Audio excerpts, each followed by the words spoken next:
Hello guys, কেমন আছেন? আশা করি সকলে ভালো আছেন। আজকে আপনাদের মাঝে একটি নতুন ভিডিও নিয়ে এলাম। ভিডিওটির বিষয় হচ্ছে আমাদের ঘাস ক্ষেতের পরিচর্যা। তো আপনারা আগে ভিডিওতে দেখেছিলেন ঘাসগুলো কত ছোট ছোট ছিল, এখন কত বড় বড় হয়ে গেছে। আপনারা ভাবতে পারেন ঘাসগুলো তো তাড়াতাড়ি বড় হলো কিভাবে।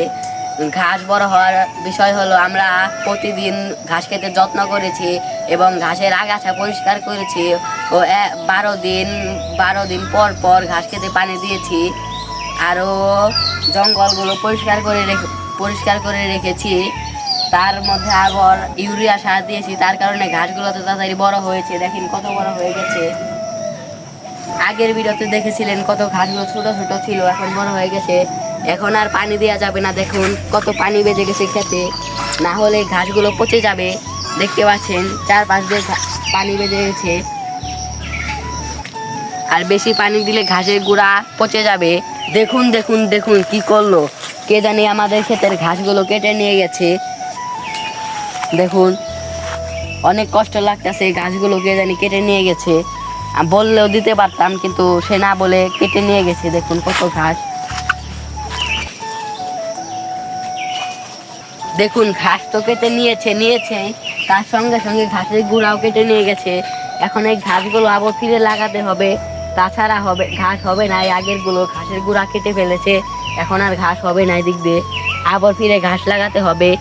দেখেন ওদিক দিয়ে ওরা আগে ধোয়া করে ফেলেছে, ওই দিক দিয়ে অনেক ঘাস ছিল, সব কেটে নিয়ে গেছে।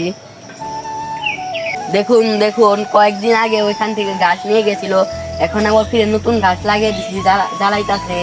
কয়েকদিন পরে বড় হয়ে যাবে ঘাসগুলো।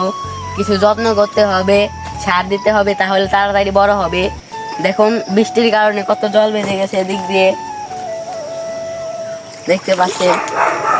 কয়েকদিন আগে বৃষ্টির কারণে পুকুর পাড় ভেঙে গেছিল, তার জন্য আবার ফিরে মাটি ফালিয়েছি, পুকুর পাড়ে ফালিয়েছি। এখন এই জলগুলো দেখুন, কয়েকদিন আগেও বৃষ্টির কারণে পুকুর পাড় ভেঙে গেছিল, এখনো বৃষ্টি হয়েছে, তার জন্য এই পানিগুলো ফেলে দিতে হবে, না হলে পুকুর পাড় আবার ভেঙে যাবে।